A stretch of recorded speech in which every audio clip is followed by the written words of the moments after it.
হাসিনার নির্দেশে জামাত নেতাদের ফাঁসি দিতে ২০১৩ সালে ৫ ফেব্রুয়ারি রাজধানীতে গড়ে উঠেছিল শাহবাগ আন্দোলন। ৫০০ থেকে ১,০০০ টাকায় ভাড়া করা শত শত মানুষের অংশগ্রহণে আন্দোলনটি গণজাগরণ মঞ্চ হিসেবে পরিচিতি পায় এবং এই মঞ্চের সবচেয়ে পরিচিত মুখ হয়ে ওঠেন এক তরুণ চিকিৎসক ও অনলাইন অ্যাক্টিভিস্ট, যার নাম ইমরান এইচ সরকার। আলোচনায় এসেছেন নর্তকী লাকিও। সম্প্রতি গণজাগরণ মঞ্চের এক যুগ পূর্তি হয়েছে, তবে কোথাও খুঁজে পাওয়া যায় না গণজাগরণ মঞ্চের কুশীলবদের। কেউ পালিয়ে বেড়াচ্ছেন, কেউ নামমাত্র রাজনীতি করছেন। সব মিলিয়ে কোথায় কেমন আছে কুলাঙ্গার ইমরান এইচ সরকার ও নর্তকী লাকি আক্তাররা? চলুন তাদের বর্তমান অবস্থা সম্পর্কে বিস্তারিত জেনে নেওয়া যাক। নাম্বার ১, ইমরান এইচ সরকার। প্রায় শূন্য থেকে হঠাৎ করে পাদপ্রদীপের আলোয় চলে আসেন এই তরুণ, কিন্তু এক যুগ পর এক প্রকার দৃষ্টির আড়ালে চলে গেছেন তিনি। কোনো রাজনৈতিক কর্মকাণ্ডে এখন আর তাকে দেখা যায় না। গণজাগরণ মঞ্চের আন্দোলন যখন তুঙ্গে, তখন নিজের রাজনৈতিক দল গঠিত হতে পারে বলে ঘোষণা দিয়েছিলেন তিনি, যদিও তার কোনো নাম গন্ধ নেই। ব্যবহার শেষে ইমরানকে ছুঁড়ে ফেলে দেন হাসিনা। কারণ হিসেবে জানা যায়, ইমরান সরকার রাজনৈতিক দল গঠনে খুব সচেষ্ট ছিলেন, কিন্তু হাসিনা চাননি বাংলাদেশে নতুন কোনো রাজনৈতিক দল আসুক, তাই ইমরানকে গ্রেফতার পর্যন্ত করা হয়। ২০১৬ সালের ৩১ ডিসেম্বর সাবেক শিক্ষামন্ত্রী নুরুল ইসলাম নাহিদের মেয়ে নন্দিতার সঙ্গে বিয়ে হয় ইমরান এইচ সরকারের। ২০১৮ সালে তাদের ছাড়াছাড়ি হয়ে যায়। এরপর তিনি আর বিয়ে করেননি। ওই বছরই একাদশ জাতীয় সংসদ নির্বাচনে কুড়িগ্রাম ৪ আসনে মোটর গাড়ি মার্কায় স্বতন্ত্র প্রার্থী হিসেবে প্রতিদ্বন্দ্বিতা করেন গণজাগরণ মঞ্চের মুখপাত্র ইমরান এইচ সরকার। নির্বাচনে তিনি পান ২,৭৭৫ ভোট। এই আসনে আওয়ামী লীগের মনোনীত প্রার্থী জাকির হোসেন ১,৬২,৬৩৪ ভোট পেয়ে নির্বাচিত হন। তার নিকটতম প্রতিদ্বন্দ্বী ধানের শীষের প্রতীক নিয়ে আজিজুর রহমান পান ৫৫,৯৬০ ভোট। ফলাফল প্রকাশের আগে আগে সংবাদ বিজ্ঞপ্তিতে ইমরান এইচ সরকার নির্বাচনের সমালোচনা করে বলেন, এটি অনিয়ম ও ভোট ডাকাতিতে ইতিহাসের জঘন্যতম নির্বাচন। তিনি বলেন যে ন্যাক্কারজনক জোট চুরি হয়েছে এবারের নির্বাচনে, তার কোনো নজির নেই। অনিয়ম ও ভোট ডাকাতিতে এটি ইতিহাসের জঘন্যতম নির্বাচন। ইমরান সরকার বলেন, কুড়িগ্রাম ৪ আসনের বেশিরভাগ ভোট কেন্দ্র সকালের মধ্যে দখল করে ব্যালটে সিল মেরেছে আওয়ামী লীগ মহাজোটের প্রার্থীদের সমর্থকেরা। গণজাগরণ মঞ্চের মুখপাত্র হওয়ার আগে তিনি বঙ্গবন্ধু মেডিকেল বিশ্ববিদ্যালয়ের চিকিৎসক ছিলেন।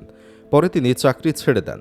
খোঁজ নিয়ে জানা যায়, বর্তমানে বিদেশে আছেন তিনি কোনো রাজনৈতিক দলের সঙ্গে যুক্ত নেই। সংশ্লিষ্টরা বলছেন, মঞ্চের মুখপাত্র ইমরান ২০২২ সাল নাগাদ ঢাকাতেই ছিলেন। ধানমন্ডির বাসায় বেশিরভাগ সময় কাটাতেন। হাতে গোনা কয়েকজনের সঙ্গে তার নিয়মিত যোগাযোগ ছিল। এরপর ২০২৩ সালের গোড়ার দিকে বিদেশে পাড়ি জমান তিনি। তবে তার ঘনিষ্ঠরা জানিয়েছেন, বর্তমানে অতি গোপনীয়তা রক্ষা করে যুক্তরাষ্ট্রে বসবাস করছেন ইমরান। সেখান থেকে মাঝে মধ্যে ফেসবুকে টুকটাক পোস্ট করেন, তবে সেগুলো আর গ্রহণযোগ্যতা পায় না। নাম্বার ২, লাকি আক্তার। আকাশের দিকে একটি তরুণী মুখ উঁচু করে, তার সামনে হাতে একটা মাইক্রোফোন, গলার রক ফুলিয়ে এক শ্যামলা মেয়ে কতে কাদের মোল্লা, তুই রাজাকার বলে স্লোগান মুখর করছে শাহবাগ। এই দৃশ্য তখন পত্রিকার পাতায় প্রিয় ছবি। সেই সময় অবশ্য লাকিকে নিয়ে কম বিতর্ক হয়নি। তাকে অনেকেই বস্তির মেয়ে, দেহ ব্যবসায়ী, রাস্তার মেয়ে বলে আখ্যায়িত করেছিল। সেই সময় টিভি কিংবা পত্রিকা খুললেই ভেসে আসত চরম বিতর্কিত এক লাকির ছবি।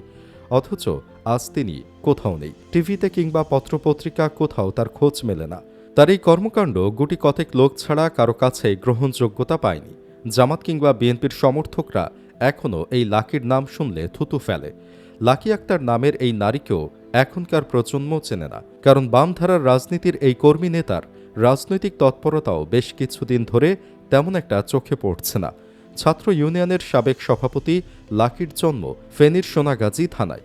ওই সময় গণজাগরণ মঞ্চ ঘিরে শাহবাগ ও ঢাকা বিশ্ববিদ্যালয় এলাকায় নারী, মদ, গাঁজার আসর জমানো সহ যত অপকর্ম হয়েছে তার সম্মুখ ভাগে ছিলেন শাহবাগী ক্রীড়ানক লাকিরা। এরপর দীর্ঘদিন তিনি বিভিন্ন সামাজিক কর্ম করে আলোচনায় আসার চেষ্টা করছিলেন, কিন্তু তাতে কোনো কাজ হয়নি। অন্যদের মতোই দীর্ঘদিন চুপচাপ থাকার পর গত ১২ই মার্চ হাসিনার পলায়নের পর লাকি আবারও সরব হবার চেষ্টা করেন। গণজাগরণ মঞ্চের নেতাকর্মীরা প্রধান উপদেষ্টার বাসভবন ঘেরাও করতে গেলে পথে পুলিশ তাদের বাধা দেয়। এ সময় লাকির নির্দেশে পুলিশের ওপর হামলা চালায় সংগঠনটির নেতাকর্মীরা। এ ঘটনায় মামলায় আসামি হিসেবে বামপন্থী কয়েকটি ছাত্র সংগঠনের 12 নেতাকর্মীর নাম উল্লেখ করা হয়েছে। এরপর থেকেই ফ্যাসিস্টের দোসর শাহবাগী লাকিকে গ্রেপ্তারের দাবি ওঠে সর্বমহলে। সামাজিক মাধ্যম ব্যবহারকারীরা লাকিকে দ্রুত গ্রেপ্তারের দাবি জানিয়ে একের পর এক পোস্ট দেন। বিভিন্ন স্থানে বিক্ষোভ মিছিল করেন তৌহিদি জনতা। এরপর থেকে আত্মগোপনে রয়েছেন লাকি। কেউ কেউ ফেসবুকে পোস্ট করেছেন লাকি প্রকাশ্যে এলেই তাকে পিটিয়ে হাসিনার কাছে পাঠিয়ে দেওয়া হবে। ছাত্র ইউনিয়নের রাজনীতির সঙ্গে যুক্ত লাকি আক্তার জগন্নাথ বিশ্ববিদ্যালয়ের ইংরেজি বিভাগের ছাত্রী ছিলেন। ছাত্র ইউনিয়নের কেন্দ্রীয় সভাপতিও ছিলেন লাকি। বিয়ে করেছেন একই দলের সক্রিয় আরেক কর্মী ও জগন্নাথ বিশ্ববিদ্যালয়ের সংসদের সাবেক সভাপতি জাহিদুল ইসলাম সজীবকে। বিয়ের পর 2019 সালে জন্ম দিয়েছেন একটি কন্যা সন্তান। নাম্বার 3, সিদ্দিকী নাজমুল। শাহবাগের গণজাগরণ মঞ্চ গঠিত হলে সরাসরি অংশ নেয় ছাত্রলীগ ও যুবলীগ। এর মধ্যে সম্মুখভাগে ছিলেন ছাত্রলীগ নেতা সিদ্দিকী নাজমুল আলম। 2011 থেকে 2015 পর্যন্ত ছাত্রলীগের কেন্দ্রীয় সংসদের সাধারণ সম্পাদক হিসেবে দায়িত্ব পালন শেষে হঠাৎ করেই 2015 সালের 4 ফেব্রুয়ারি বিদেশে চলে যান নাজমুল। সেই থেকে তিনি লন্ডনে অবস্থান করে সোশ্যাল মিডিয়ায় সরব। মাঝে মধ্যেই বিভিন্ন ইস্যুতে ফেসবুকে স্ট্যাটাস দিয়ে আলোচনায় থাকার চেষ্টা করছেন। লন্ডনে বসেই নাজমুলের ধ্বংসাত্মক ষড়যন্ত্র ফাঁস হয়েছে। নাজমুল আলমের একটি ফাঁস হওয়ায় স্ক্রিনশটের কথোপকথনে দেখা যাচ্ছে নাজমুল অন্য একজনকে নির্দেশনা দিচ্ছেন ধ্বংসাত্মক কাজের জন্য। ঢাকা বিশ্ববিদ্যালয়ের উর্দু বিভাগের 2003-04 শিক্ষাবর্ষের ছাত্র নাজমুল ভর্তির আগে শিবিরের ফোকাস কোচিং সেন্টার ও ছাত্রাবাসে থাকতেন।